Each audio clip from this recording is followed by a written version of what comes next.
I don't know how my mother walked her trouble down. I don't know how my father stood his ground. I don't know how my people survived slavery. I do remember, that's why I believe. I don't know why the rivers overflow their banks, and I don't know why the snow falls and covers the ground. I don't know why the hurricane sweeps through the land every now and then. Standing in a rainstorm, I believe. I don't know why the angels woke me up this morning soon. I don't know why the blood still runs through my veins. I don't know how I'd rate to run another day. I am here still running, I believe. My God calls to me in the morning dew. Power of the universe knows my name. Gave me a song to sing and sent me on my way. I raise my voice for justice, I believe. When people are singing, they go to a different place. It's really kind of a group. When people are lifting their voices in a song together, it's like a group therapy or something. You know, because you really have kind of dropped down from your mind to your heart, and somehow we all are united there, and I think that's a wonderful thing. If I had a hammer in the morning time, in the evening, all over the land, hammer on danger, hammer on a warning, hammer on love between my brothers and my sisters, all over this land. Yes, oh yeah, yes, I had a bell about to ring it in the morning time. Guthrie said all music is folk music, and it comes from people, and music has to communicate in a way that isn't intellectual.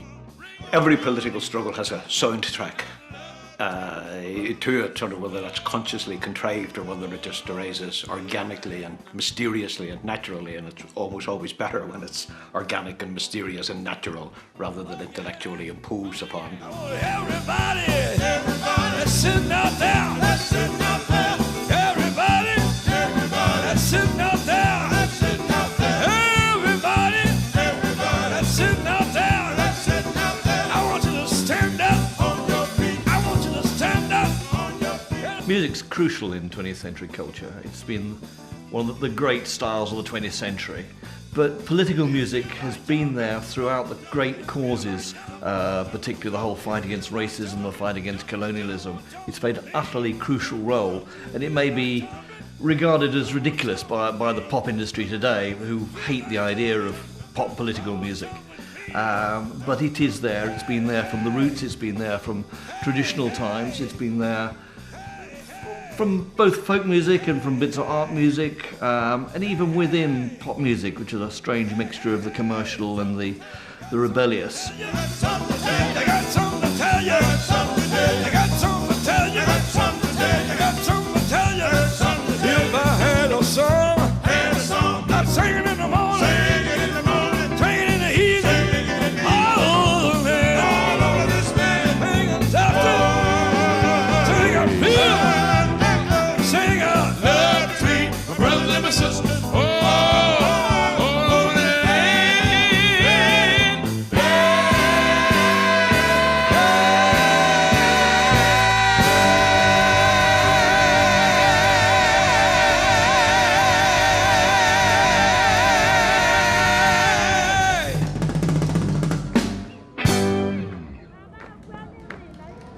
music is very important to us. We are a singing people, okay? And the fact that you speak about singing, we're not going to singing because we want to sing. We are a singing nation. When there's a funeral, we sing. When a child is born, we sing. So singing to us permeates our whole entire life. Be it happy, be it sad, or any occasion, a wedding, we are always involved in singing. I don't say we couldn't feel the strain of apartheid, but we broke this anger through singing. It lightened the burden that was there.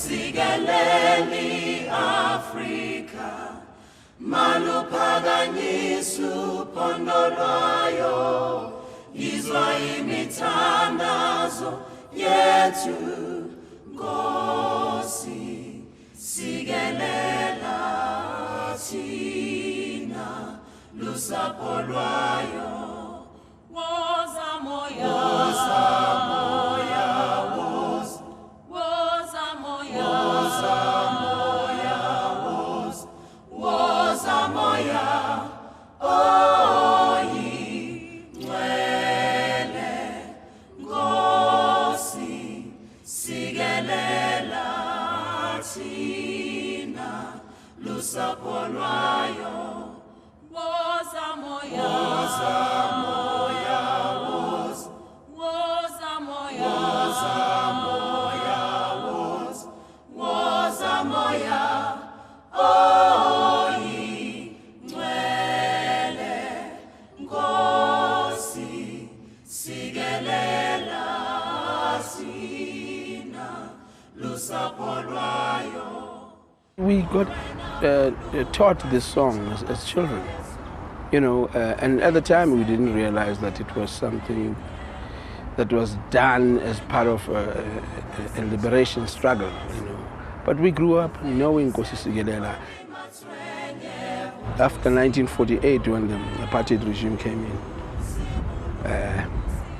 they realized the message. But because anything really African, indigenous African, was taboo at the time, they banned it. Africa, usibuluke, usibuluke, usibuluke. You just were not supposed to sing it, otherwise you got arrested. You know, I mean, South Africa was very ridiculous, you know, a lot of things you just got arrested, you know, that was the answer to everything for them. Magubenjalo, magubenjalo, kuze kube ngunaphakade, kuze kube ngunaphakade. Magubenjalo, magubenjalo, kuze kube ngunaphakade, kuze kube ngunaphakade. Nations that suddenly become independent and then write their national anthems don't carry the weight of a song like Nkosi Sikelele Africa, which was a song before South Africa ended apartheid and had strength and moved the whole of Africa to fight against apartheid. Now that South Africa has ended that insidious regime, it's now their national anthem.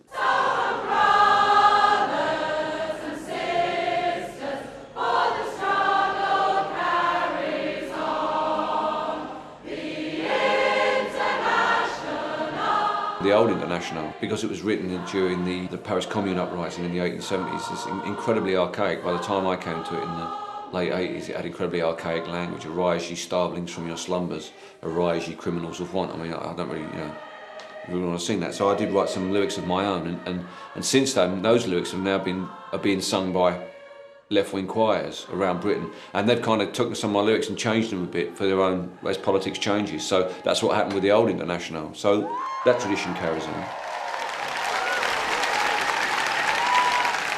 I don't particularly look at songs and say, well, this song's a political song. I never have done. I was brought up with songs that voiced our aspirations as a people. And And to me, it's impossible to separate them out. You know, like when people say, well, there's too much politics, you know, then what are you talking about? You know, like the whole of traditional music, by its very nature, is political with a small p. It's the songs, music, the history, the culture, the thoughts and aspirations of ordinary people. And so everything about our way of life is reflected in them. I mean, it would be ridiculous to think that there could be a music of the people of Ireland or Scotland over the last 900 years which didn't touch politics. I mean, it would be absurd. I was born in the shadow of a Fairfield's crane, and the blast from a freighter's horn was the very first sound that reached my ears on the morning that I was born. As I lay and I listened to the shipyard sounds coming out of the unknown, I was lulled to sleep by a mother tongue that was soon to be mine. I've often listened to my father tell of the days that he once knew, when you either sweated for a measly wage or you joined the parish queue. And as times grew harder day by day along the riverside, I've often heard my mother say it was tears that made the Clyde. And I've sat in school from 9 to 4, and I dreamed all the while outside, where the riveters and the platers watched their ships slip to the Clyde. And I've served my time behind shipyard gates, and I've often mourned my lot. But if anybody tries to mess us about, then I'll fight like my fathers fought.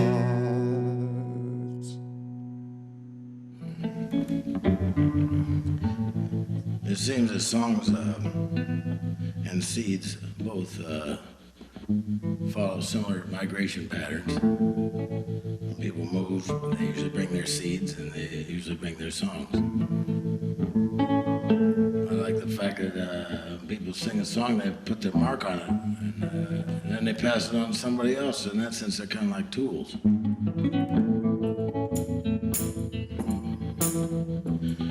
Oh, I know I've been changed.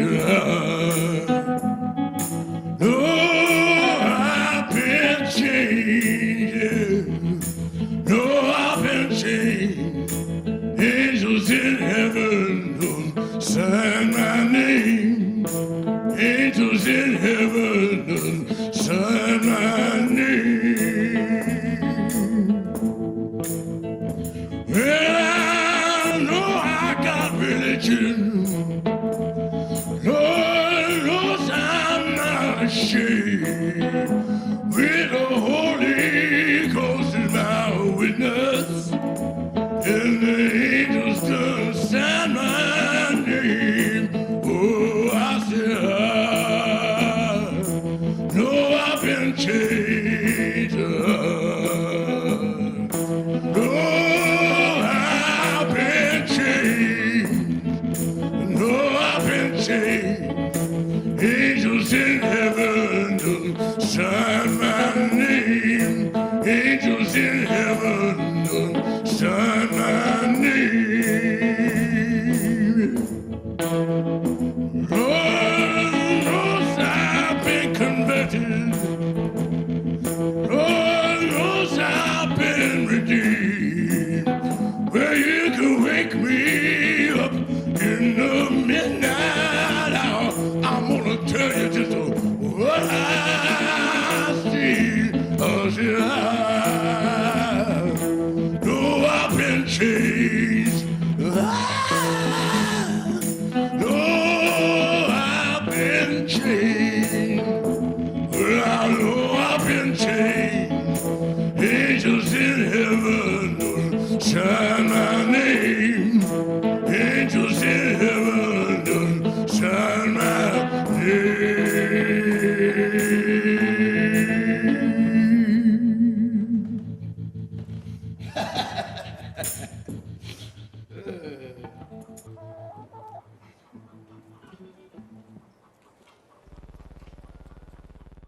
It's a long way to Tipperary.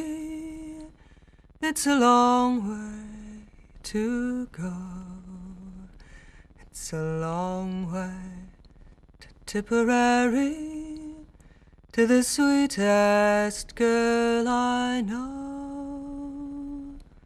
Goodbye, Piccadilly. Farewell, Leicester Square. It's a long, long way to Tipperary, but my heart's right there. Of course, we remember, insofar as we have a collective memory of things like, the great cataclysm of the First World War. Insofar as people have access to it now, it frequently is through music, which are just great songs and which express sort of a feeling which is peculiar to the time, particular to the period, but at the same time have a universality. But also, of course, many of those songs expressed the things which were inexpressible on the surface at the time. The hatred of war, the longing for peace, the sense of betrayal that people had, that they were giving their life's blood literally for causes which weren't actually going to benefit them. That aspect of the history of the Great War is something that very few people read about now, but I think that a great number of people have some sense of, and their sense of it largely comes through music. Underneath the lantern, by the barricade, darling, I remember the way you used to wait.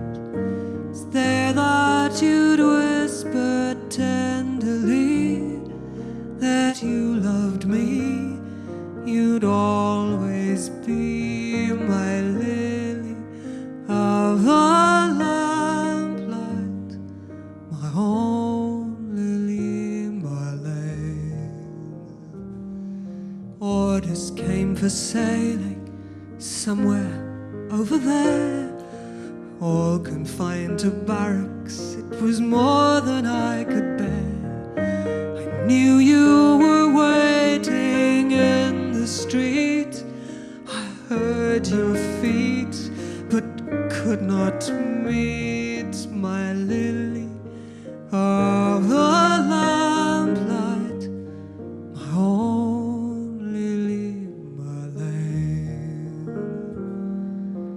Resting at the billet. It was written by a serving soldier in the First World War, but it had a huge impact on not just the troops of that soldier's homeland, of the German forces, German-speaking forces in the Second World War, but there's a song that transcended the barrier of language and was just as popular with the Allied troops. Consequently, a translation had to be rushed into being to stop the Allied troops listening to German radio and all the propaganda that could entail. Vor der Kaserne, vor dem großen Tor, stand eine Laterne und steht sie noch davor. So wollen wir uns da wiedersehen, bei der Laterne wollen wir stehen, wie einst Lily Marlene, wie einst Lily Marlene.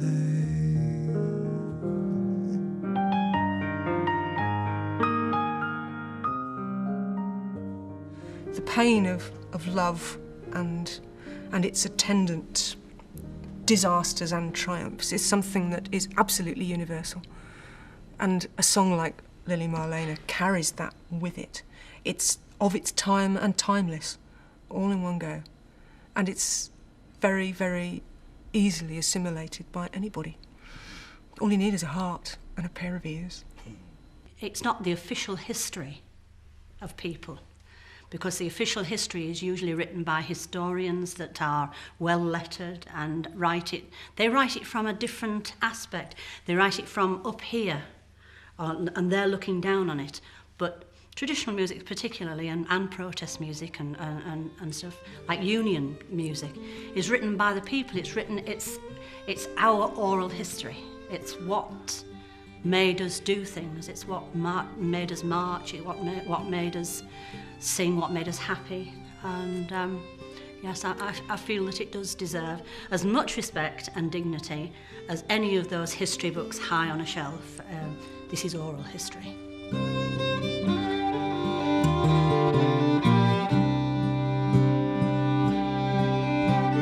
Born in the middle of the afternoon in a horse-drawn wagon on the old A5.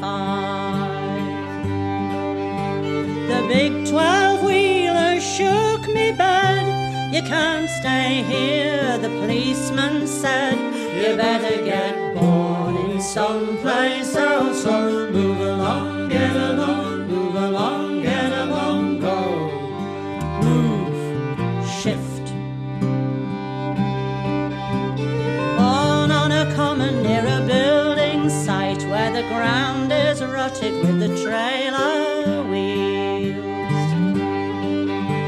The local people said to me, you lower the price of property. You better get born in someplace else, so move along, get along, move along, get along, go. Move, shift. Born at the back of a hawthorn hedge with the white hoarfrost lay all around. No eastern kings came bearing gifts. Instead, the order came to shift. You better get born in someplace else, so move along, get along, move along, get along, go. Move, shift. The winter sky was hung with stars, and one shone brighter than the rest. But the wise men came so stern and strict, and gave the orders to evict. You better get born in someplace else, so move along, get along, move along, get along, go. Move, shift.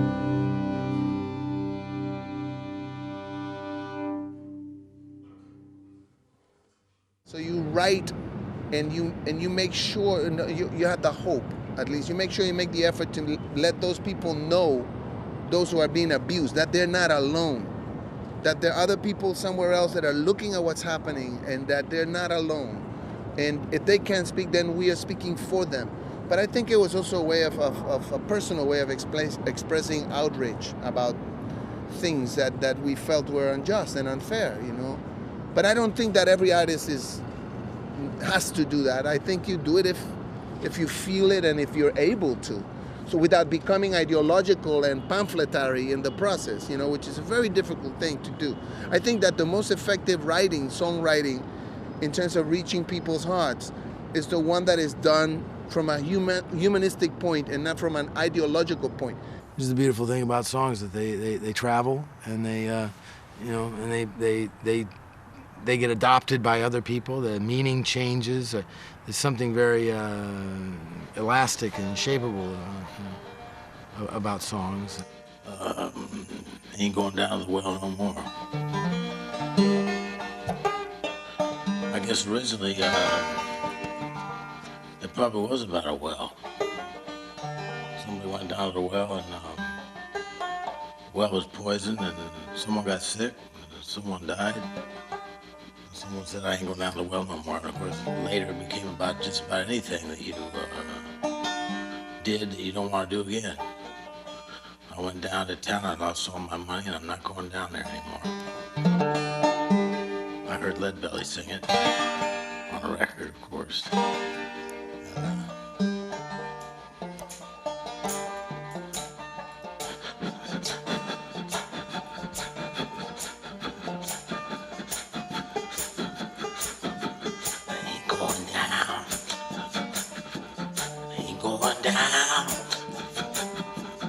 Mama to the well, Mama to the well, mama to the well, no more, ain't going down. Mama to the well, mama to the well, mama to the well, mama to the well, no more, ain't going down. I'm a true believer, I'm a true believer,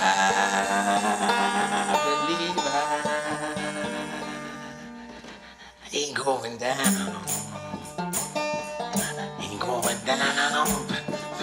Mama to the well, mama to the well, mama to the well, mama to the well, no more. Ain't going down. Ain't going down. Mama to the well, mama to the well, mama to the well, no more. If I ever get able,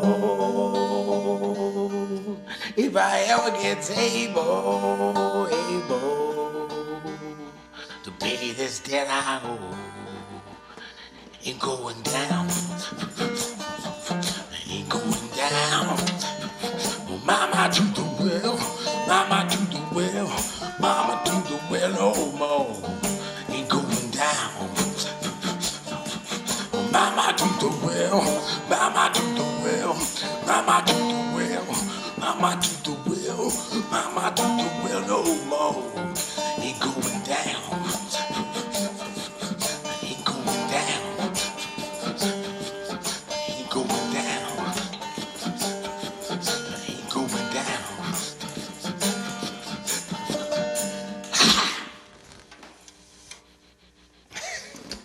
My dad's name is Jesse Frank Waits. He was named after Jesse and Frank James, you know, so he kind of got a double shot there. He came west. He had bronchial problems. In those days, they used to tell you to move to California, no matter what the problem was. They said, well, move to California, things will be a lot better out there. So his whole family moved out and worked in the orange groves. And when I was a kid, the songs I remember the earliest were Woody Guthrie songs. So my dad must have brought those from Texas. So Long It's Been Good to Know You, This Land Is Your Land, Pastures of Plenty. So these were songs that I learned. Plus they were 3 chords, they were real simple. And I learned 3 chords on a guitar. I thought I knew, I had the basis of all music. John Henry, when he was a baby, sitting down on his mammy's knee, picked up a hammer in his little right hand. That's gonna be the death of me. Hammer'll be the death of me. Hammer'll be the death of me. Lord, Lord, hammer'll be the death of me. Green pastures of plenty from the dry desert ground. Grand Coulee Dam where the waters run down. In every state of this union we migrants have been. We work on the land and we fight until we win.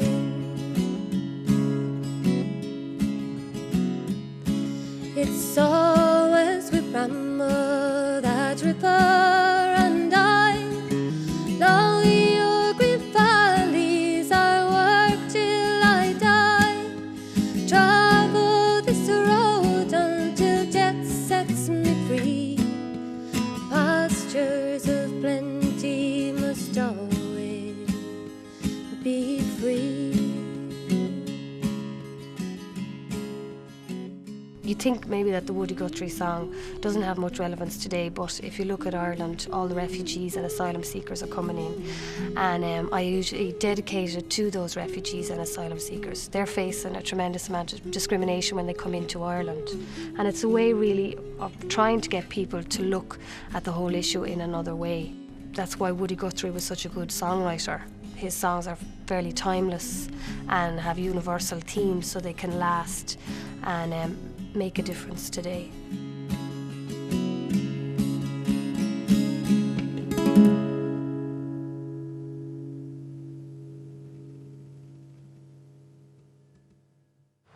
in the squares of the city, by the shadow of the steeple, by the relief office, I saw my people.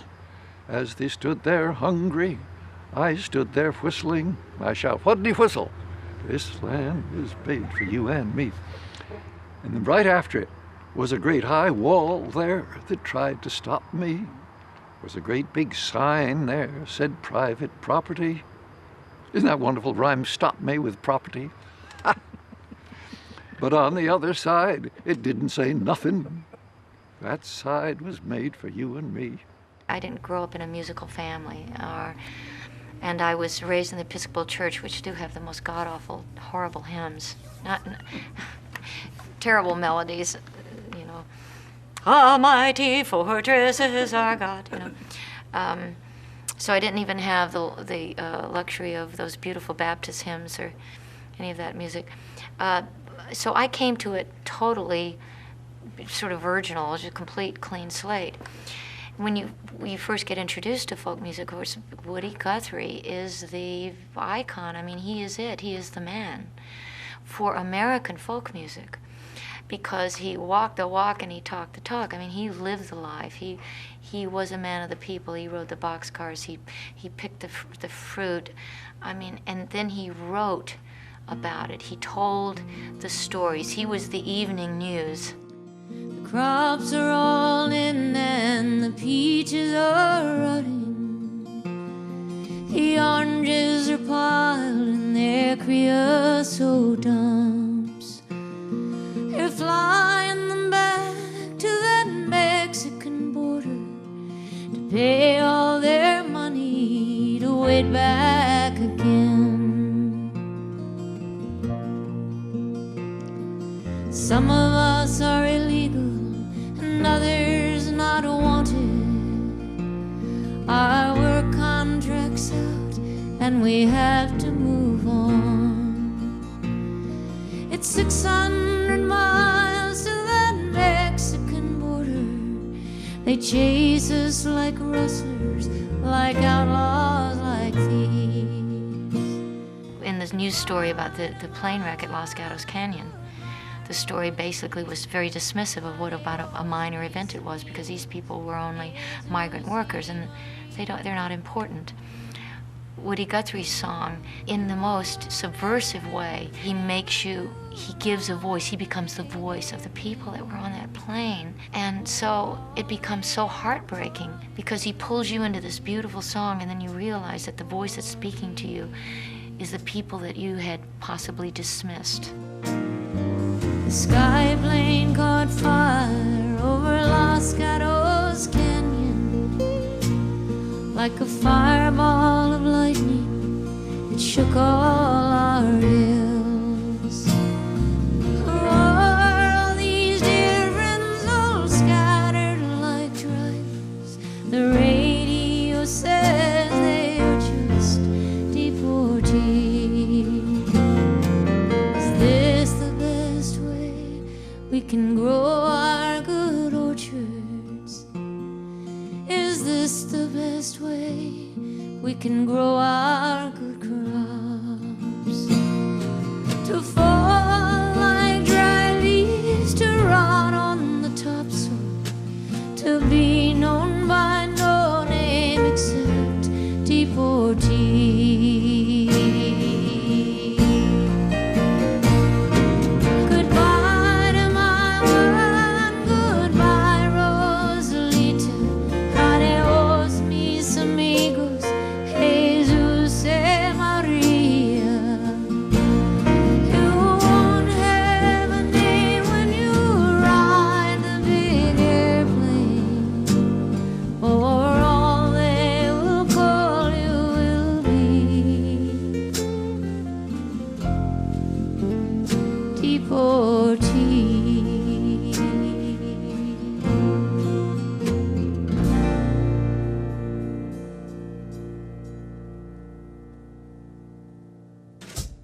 Well, I mean, one of the reasons why Woody is so undiminished, I think, is that he's been an outcast for a lot of time. You know, he's been, because of McCarthyism, he has been on the very fringes of American culture. He's been very much an outsider. The Mermaid Avenue project, I'm very pleased to say, has allowed him to come back into the centre and be written about, and finally his legacy to the pop music that we listen to through the inspiration of people like Bob Dylan all the way up to Beck is finally being appreciated. Folks back east, they say, leaving home every day, beating the hot old dusty way out to the California line. Across the desert sands they roll, trying to get out of that old dust bowl. They think they're gonna sugar bowl, but this is what they find. The police at the port of entry say, you're number 14,000 for today. If you ain't got the do-re-mi, boy, if you ain't got the do-re-mi, you better go back to your beautiful Texas, Oklahoma, Kansas, Georgia, Tennessee.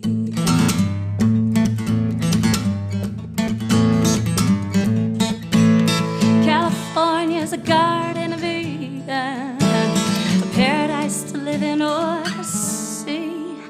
But believe it or not, you won't find it so hot if you ain't got the do-re-mi.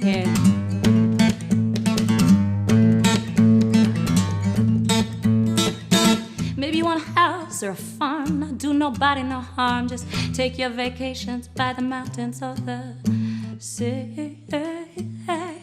Well, don't sell that old cow for a car. You might want to stay right where you are. Take a little advice from me. Cause I read the want ads every day, and the headlines in the papers always say, if you ain't got the do-re-mi, boy, if you ain't got the do-re-mi, you better go back to your beautiful Texas, Oklahoma, Kansas, Georgia, Tennessee.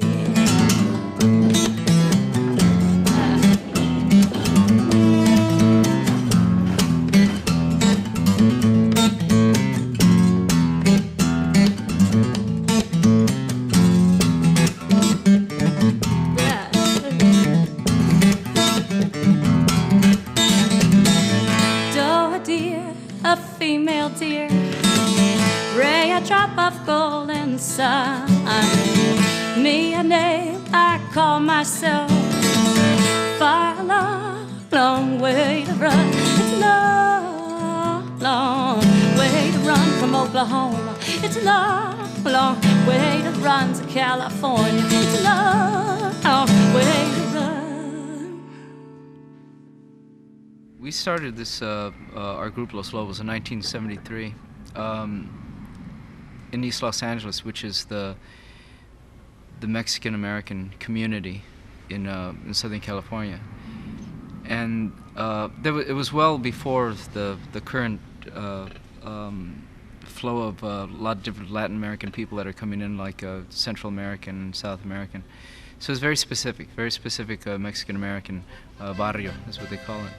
And that's where we came from. Mexican music always played as a soundtrack to our lives, and it was part of everything that we did.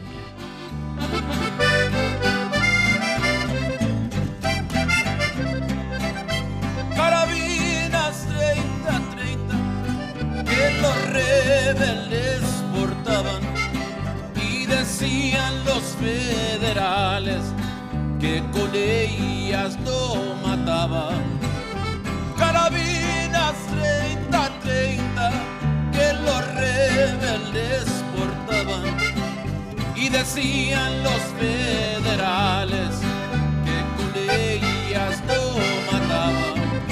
Con mi 30-30 me voy a marchar y cruzar las filas de la rebelión. Si mi sangre pides, mi sangre les doy, con los habitantes de nuestra nación.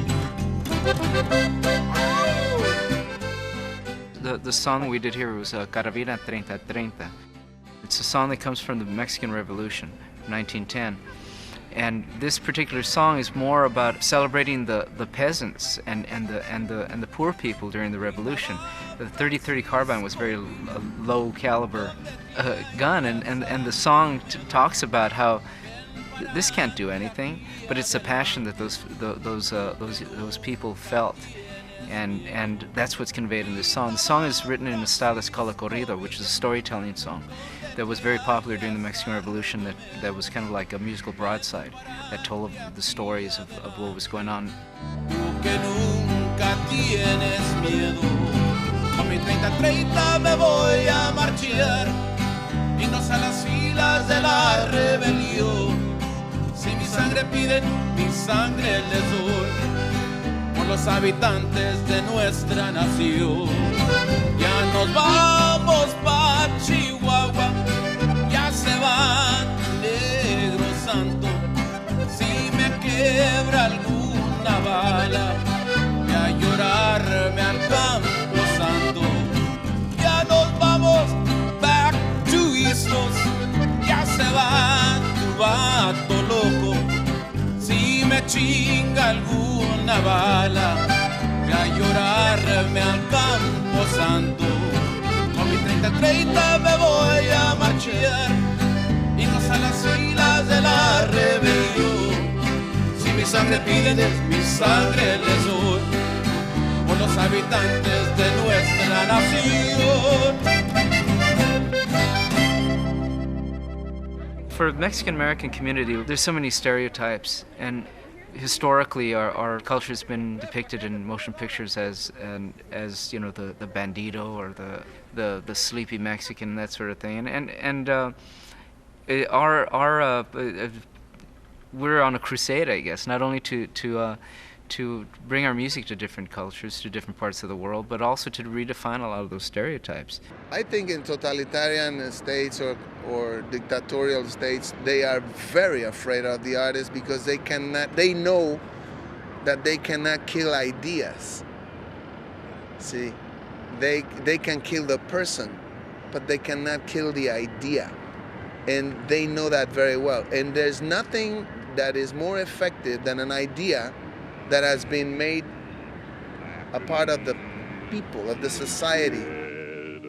Crying, I must keep fighting until I'm dying, and old man River, he'll just keep rolling.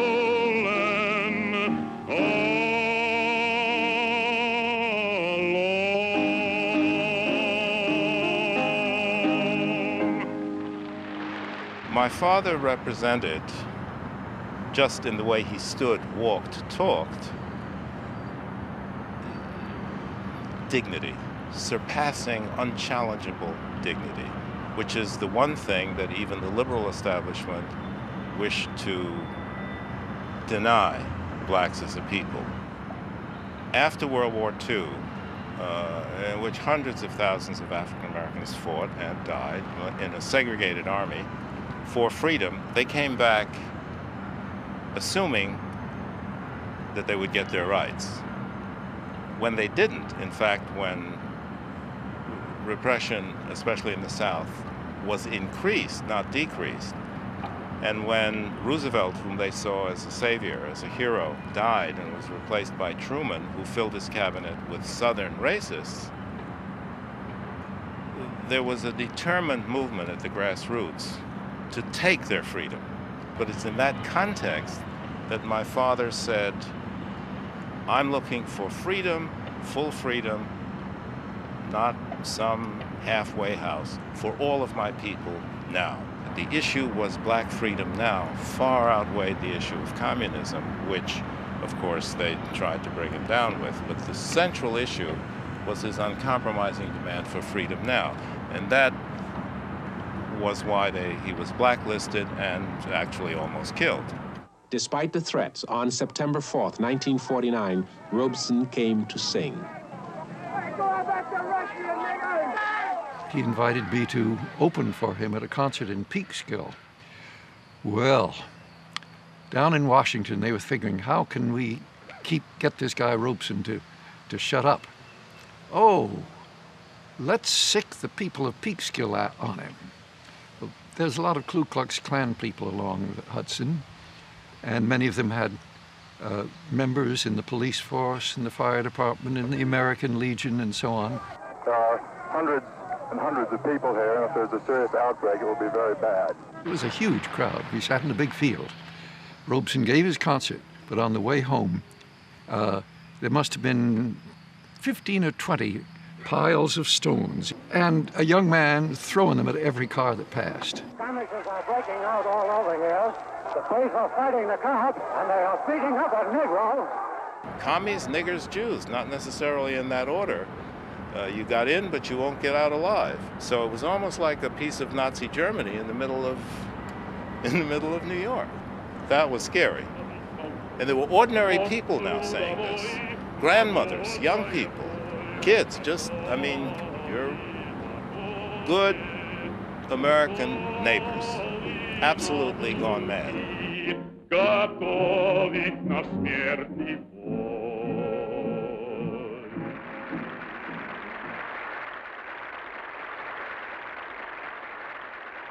It was the coup in Chile that propelled me into political activity. I'd always been fairly political up until then, but that was it answered so many questions about how change comes about, what the role of artists is in helping to bring change. And when Victor Jara was murdered, that was something which kind of focused me personally on what it was I was doing and why I was doing it. Going back to Chile early this year, the time when Pinochet was under arrest over here, I was desperate to go back to find that boxing stadium where Victor Jara had been held, and there's little scrawled notes of Victor Jara around the edges of this rather dingy, dilapidated stadium in the middle of Santiago. And it's a reminder really that music can have an extraordinary power, because here was someone who was killed for his music in the way that other people have had their songs banned or been attacked, but he was actually killed for his singing. And that's how frightened the politicians were of him, and that's the power of what he was doing. Te recuerdo, Amanda, la calle mojada, corriendo a la fábrica donde trabajaba Manuel. La sonrisa ancha, la lluvia en el pelo, no importaba nada, ibas a encontrarte con él, con él, con él, con él, con él. What they were doing at that time with Victor Jara, I think, is they were trying to teach all of us a lesson. This is what can happen to you if you keep on doing this, you know, and they failed to understand that in fact they made Victor immortal, because there will always be somebody singing a Victor Jara song. Yeah. Pinochet won't be around, and he'll be remembered in a different way.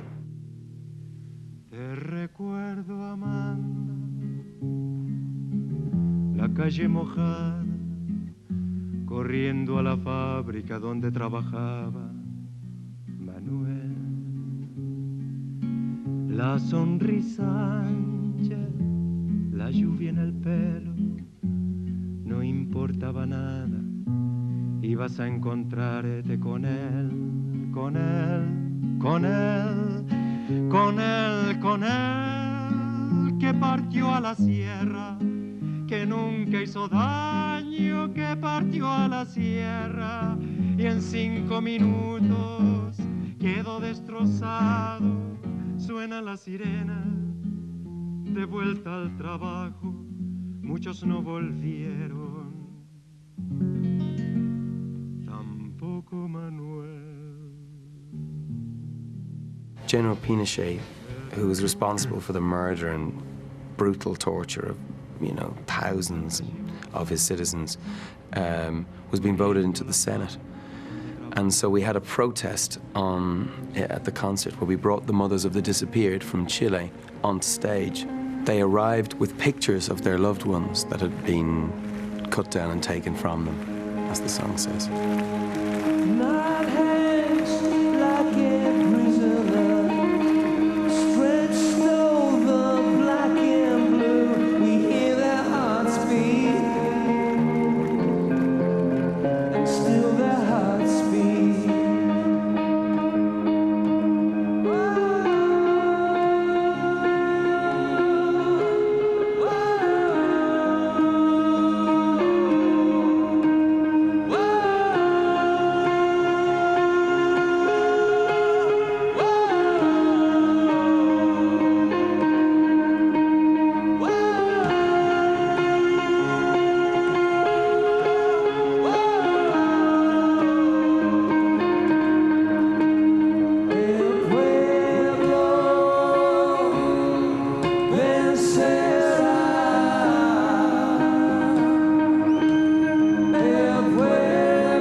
When I was very, very young, my grandmother, she always says I have special voice and I should sing, and she always telling me I could help for people.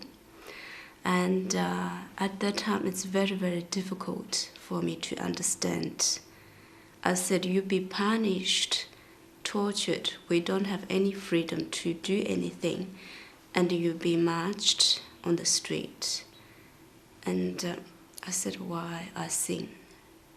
And I said, people doesn't need my voice. People need food, because 2 of my brothers died because of malnutrition. And I was sent to work age 5. And then I said to my grandmother, there's no chance. Then I said, why I should learn to sing. But when I perform, I sing a cappella. And the reason is when I left Tibet and I lost everything. So only my voice didn't lost. So I want to show that people, if you have something inside you, you can't lost. So you could lost everything, but you can't lost what you had inside. 并且向传道办公室里边的领导和记者围攻。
Africans want the franchise on the basis of one man, one vote. They want political independence. What you saw throughout the 50s was the defiance campaign, for instance. The volunteers led by the likes of Mandela, Luthuli, the volunteers would be accompanied by singers and dancers, and they would be singing and dancing, because that would give them courage, that would inspire them in their campaign. Later on, you had the treason trial where 156 leaders were being charged for treason. There was song and dance in the courtrooms, in the cells, their supporters, and so on and so forth. The 60s perhaps come out much more clearer, because then the liberation movements were banned, leaders were exiled and jailed, and there was a political lull. After the 1976 troubles, when thousands of young people escaped, went into exile, and joined the ANC, that the ANC began to realize the strength of the arts, the strength of culture as a vehicle to mobilize people, as a vehicle to raise awareness worldwide, even internally, that the ANC then deliberately formed a cultural group called Amandla. because that realization comes out of what happened throughout the 60s and the 70s in South Africa.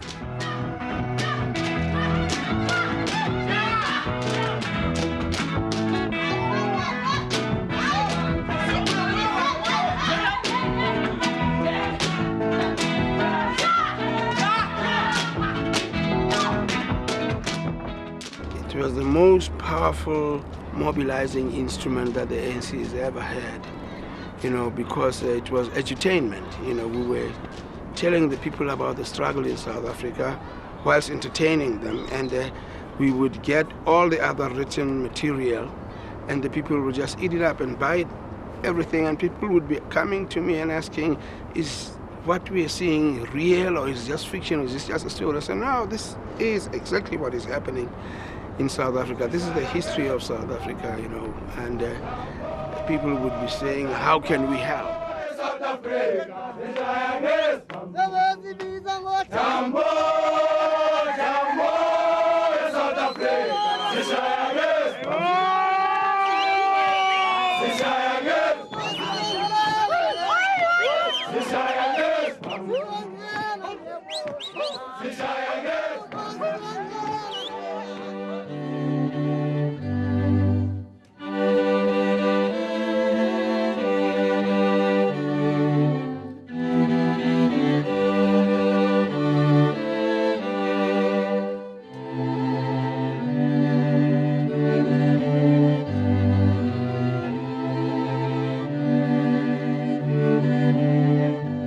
Working against odds, and even me as a student, I got a bursary to study the violin, and all the violin teachers, white teachers in town, would not have me because they said, no, can a black man study the violin? And others used excuses, so my neighbors will be surprised, and it won't be nice to see this black boy coming every week for a lesson. Until this one white man took me on as a student. He's a professor of violin now and he's going to America. Each time I went for a lesson, the hassle I had was with the police now. The police would see young black men, is that a violin or a machine gun? So I would be stopped to say, open up, let's see. And when I open, it's a violin. Then they would ask, whose is it? I said, it's mine. They said, nobody, black man can't play the violin. Play, let's hear, so that we prove that it's yours, it's not stolen. Then I've got a tune right in the middle of the street. And I would think, what do I play? I can't play any Bach unaccompanied. He's an Afrikaner, he won't understand anything. Oh, let me play one of his folk songs. So I would just strum along one of the African folk songs. Then he would smile and call his colleague, Cornelius, come and listen. Then he said, start again. Then I would start again. Say, pat me on the back, okay. Go, Blackie. Look, Marka for Egypt, spiel by a boy. Then that's how I would get my freedom. But yes, it's true that it was thought that we as blacks could not play an instrument like that. It was meant for a certain class of people to play.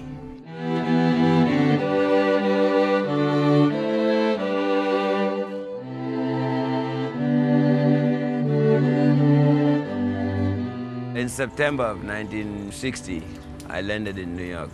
A lot of exiles stayed abroad because they became part of the communities. But Jonas and I, for instance, were roommates, and we were fascinated with everything that was happening on the hour. Even though we were physically in the States, our hearts and minds were here. And the biggest longing we had in our hearts was to come back here. And we stayed another 27 years abroad, but when we were students, we had an FBI car parked outside our apartment at 310 West 87th all the time. We'd call the police, they'd come and talk to them, and they'd go around the block and come back again, and they knew everything we were doing. Our phones were bugged, and when we got our residencies, we were listed as communists, which was like having the bubonic plague in the 60s, especially in America. And of course, when we asked them where they got that report that we were communists from, they said from the South African Special Branch. We shall overcome. We shall overcome.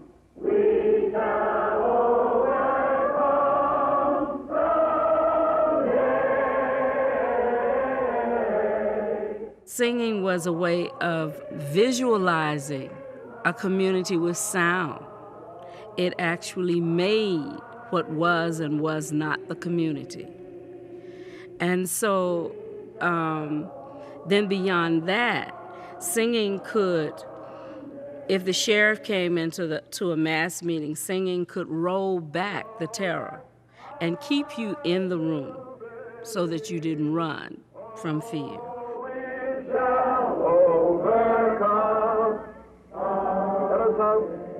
I think We Shall Overcome was probably the most successful political song of the 20th century.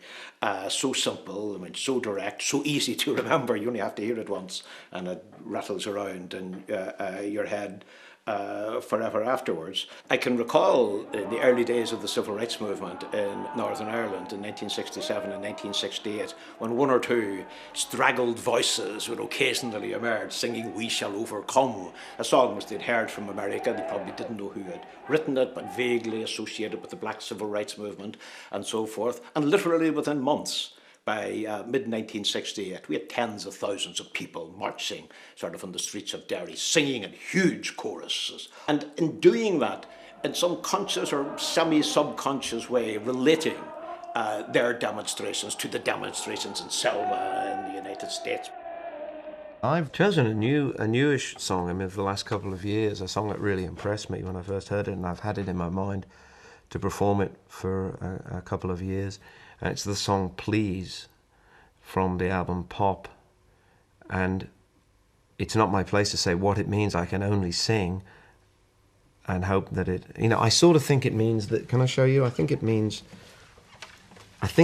this. That's my guess. It means this. Certainly the song came heavily into focus when I saw this. More than necessarily, you know, when I first heard it, I thought it was just a beautiful song. And I was intrigued by its construction.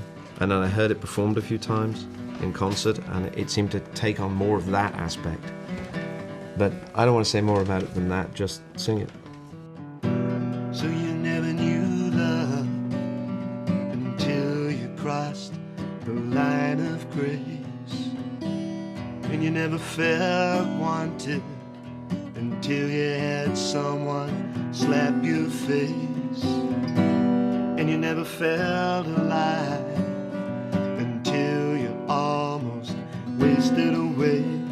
You had to win, you couldn't just pass the smartest ass at the top of the class. Your flying colors, your family tree, and all your lessons in history.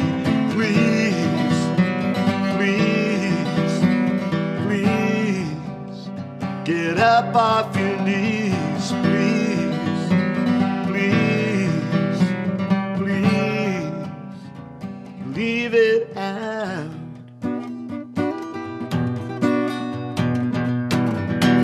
So you never knew how low you'd stoop to make that call.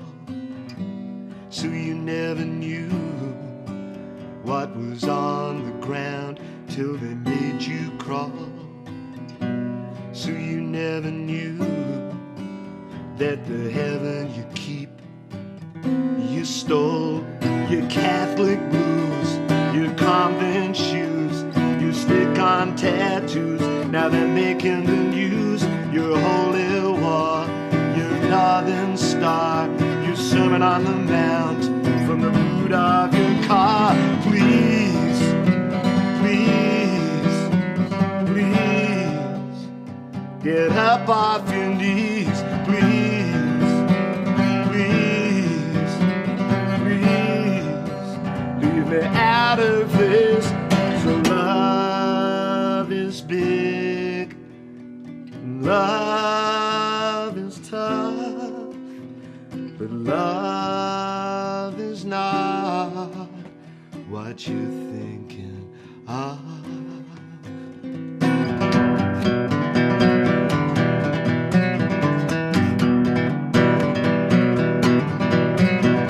September, streets capsizing, spilling over down the drain. Shards of glass, splinters like rain. The you can only feel your own pain. October, talking, getting nowhere. November, December, remember, we just started again. Please, please, please, get up off your knees. Please, please, please, get up off your knees. Love is big, it's bigger than us, but love is not what you're thinking of. Please, please, please, get up off your knees. Please, please, please, get up off your knees. Please, please, please, please, please.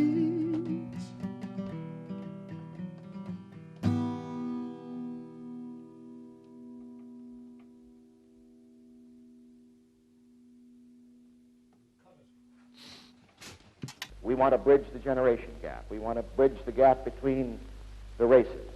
We want to bring America together. I don't think in history there's been a time when a great, powerful country and establishment had to admit the power of the people, as it had to in 1969, 70, 71, 72. And the only way Nixon could get reelected was say, I've got a secret plan for ending the Vietnam War. Give me an F. Give me a U. Give me a C. Give me a K. What's that spell?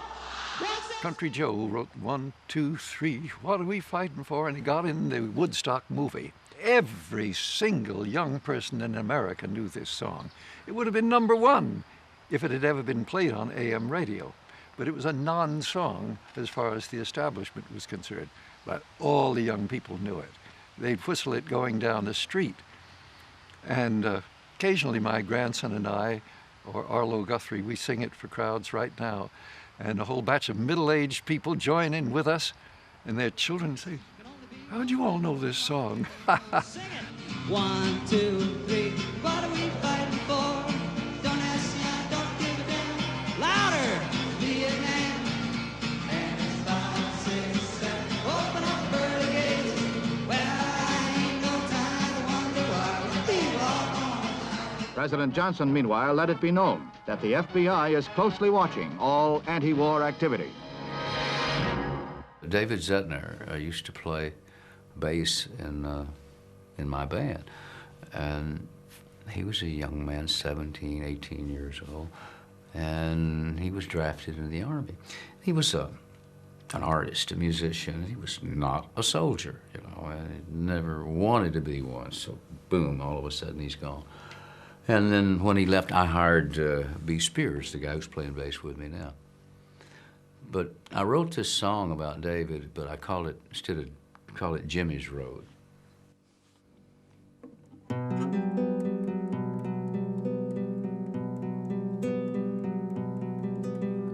This is Jimmy's Road, where Jimmy liked to play. This is Jimmy's grass, where Jimmy liked to lay around.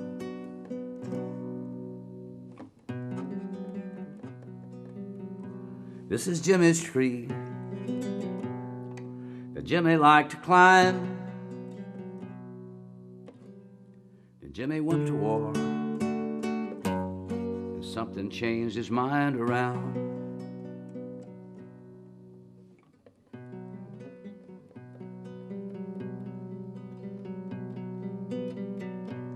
This is the battleground where Jimmy learned to kill. Now Jimmy has a trade, and Jimmy knows it well.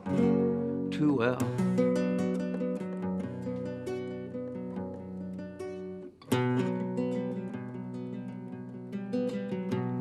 This is Jimmy's grave,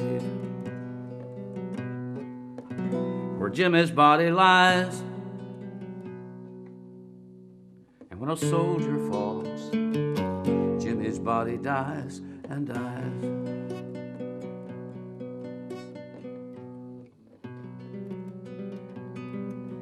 But this is Jimmy's road, where Jimmy liked to play. And this is Jimmy's grass, where Jimmy likes to lay around.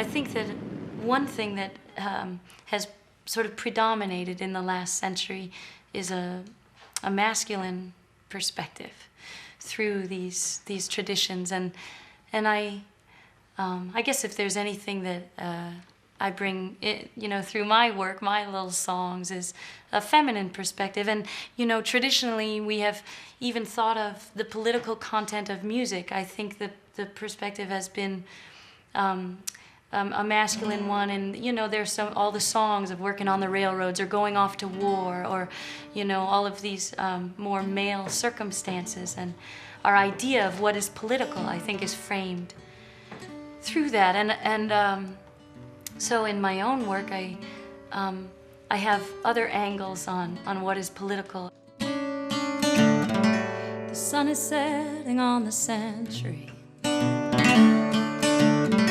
and we are armed to the teeth.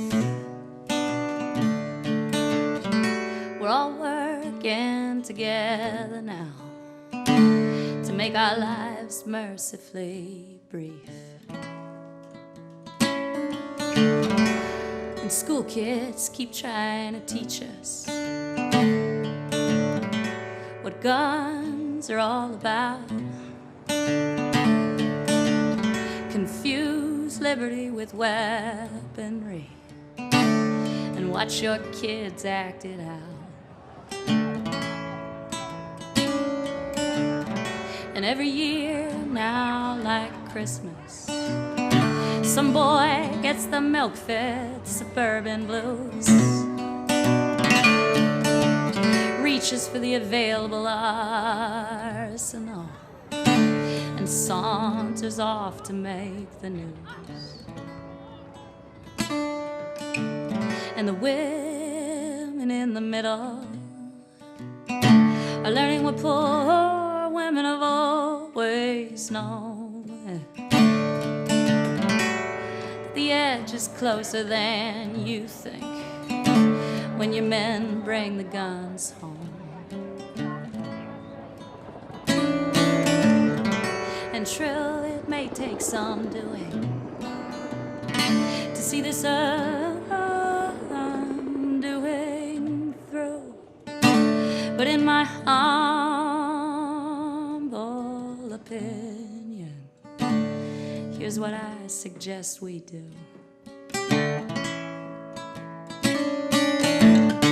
Open fire on Hollywood, open fire on MTV, open fire on NBC and CBS and ABC. Open fire on the NRA and all the lies they told us along the way. Open fire on each weapons manufacturer while he's giving head to some Republican senator. And if I hear one more time about a fool's right to his tools of rage, I'm gonna take all my friends and I'm gonna move to Canada, and we're gonna die of old age.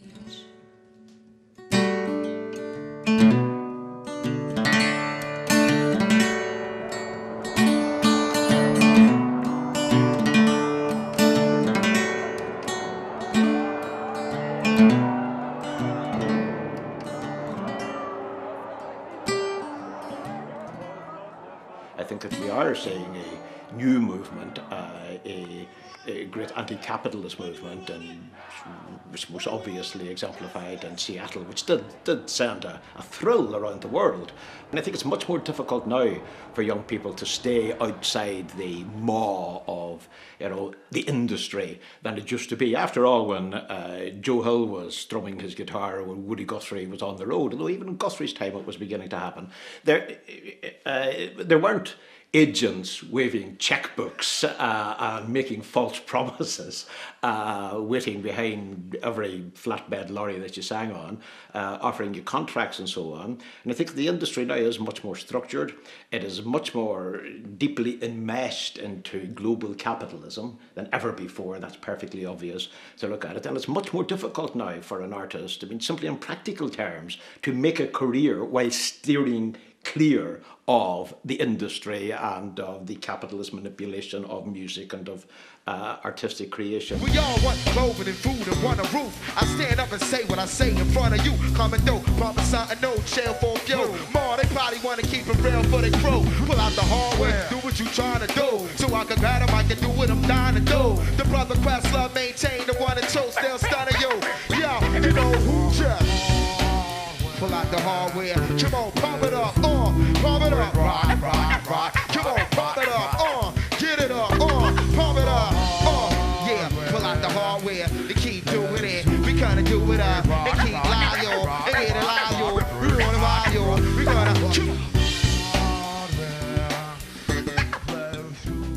Hip hop and rap music is something that came from a non-Madison Avenue thing. Hip-hop and rap music didn't start on Madison Avenue. It didn't start with the investors who, you know, saturated the market with everything. It started independently, with people doing things in their basement, literally, you know, getting this thing out. And then it's something that 12, 14 years later, you know, you could turn on the television and see that, you know, they have hip-hop movies, hip-hop commercials, hip-hop, you know, all over the, you know, everything.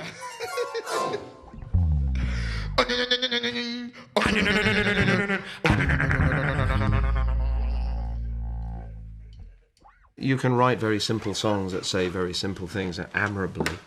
I worked with somebody who was excellent at writing almost like songs which were bulletin boards or slogans.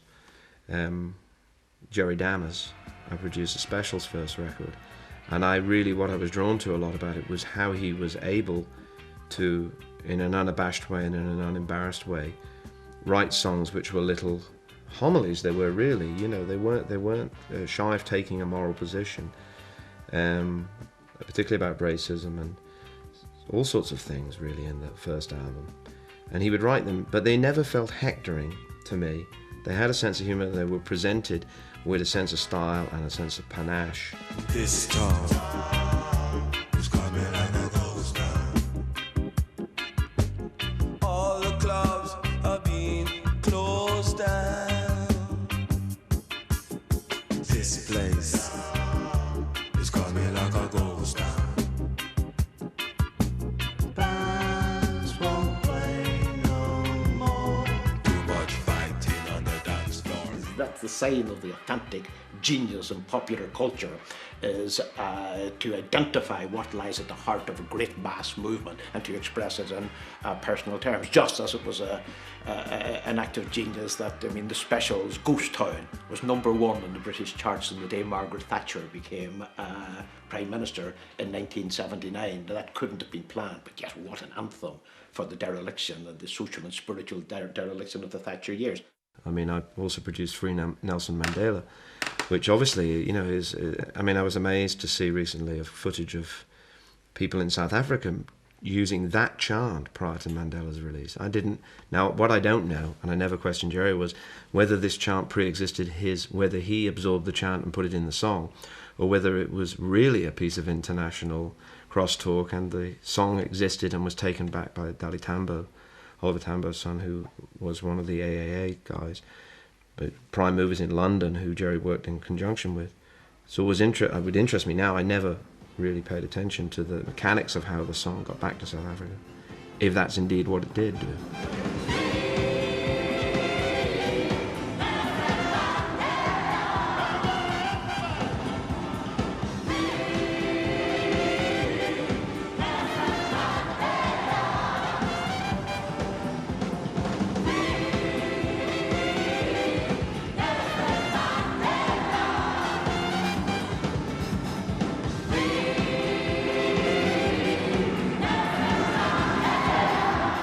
probably the biggest single event that changed things in musical terms in recent years was the Nelson Mandela 70th birthday concert, where a vast amount of people came together at Wembley playing great music. It was shown on television all around the world.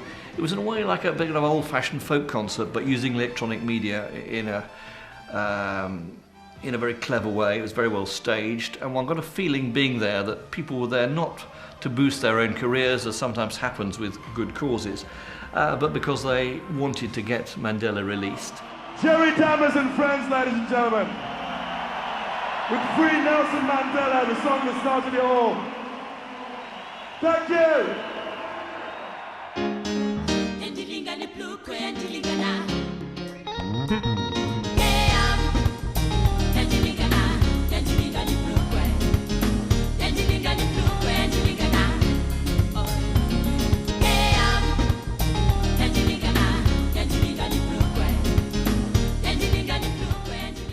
I think that without music there to inspire, to bring the cohesion, the sense of community, a lot of the great political movements of the 20th century wouldn't have turned out the way they did. Certainly talking to those involved in the civil rights movement, music played an absolutely crucial role in that.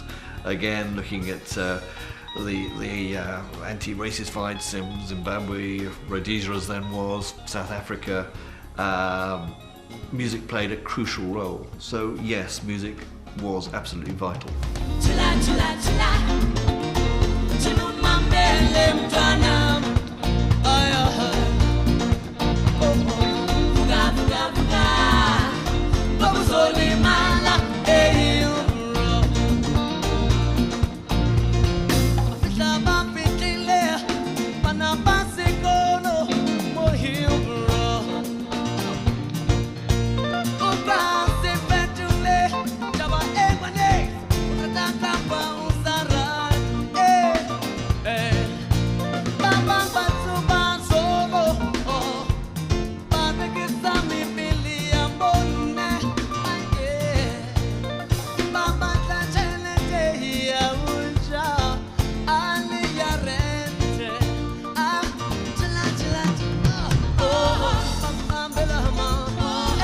But we've just been free 6 years, you know, and people are expecting miracles from South Africa. They think we're in a movie, and after we voted, we rode into the sunset going Heidi High, Heidi Ho. But we're here and we're on a roll, and the amazing thing about South Africa is that it's a miraculous country, because coming from where we come from and where we've been, it's amazing that we haven't destroyed this country out of bitterness, you know, and that is a testament to what kind of people we are.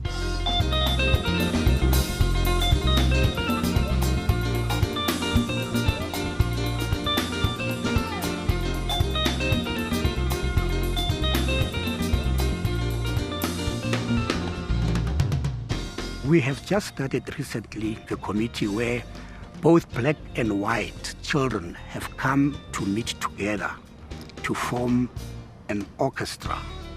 And we've had about 3 concerts already last year. My hope is that one day these children should grow together making music and graduate into a new national symphony orchestra, which is not only lily white, but it has children across the color spectrum. So it's my great wish and hope that by the time some of us die, there must be only one South Africa where we don't speak of white and black, we just speak of human beings.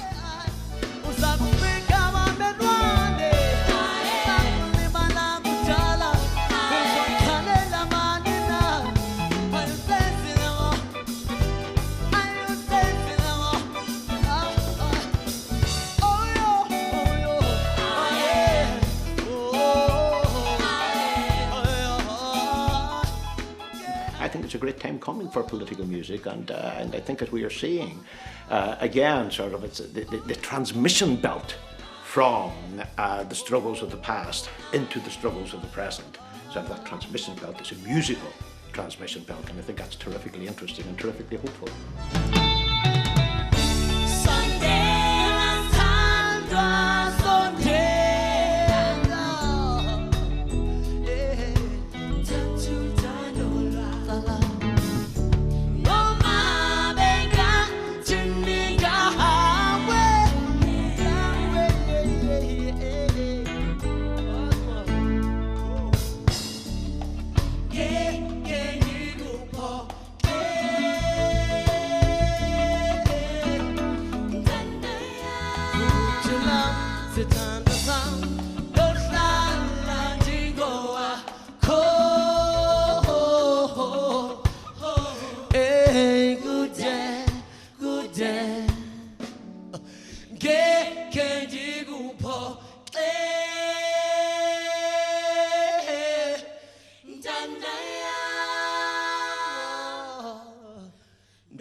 verse I like to end on. Nobody living can ever stop me as I go walking my freedom highway. Nobody living can make me turn back. This land was made for you and me.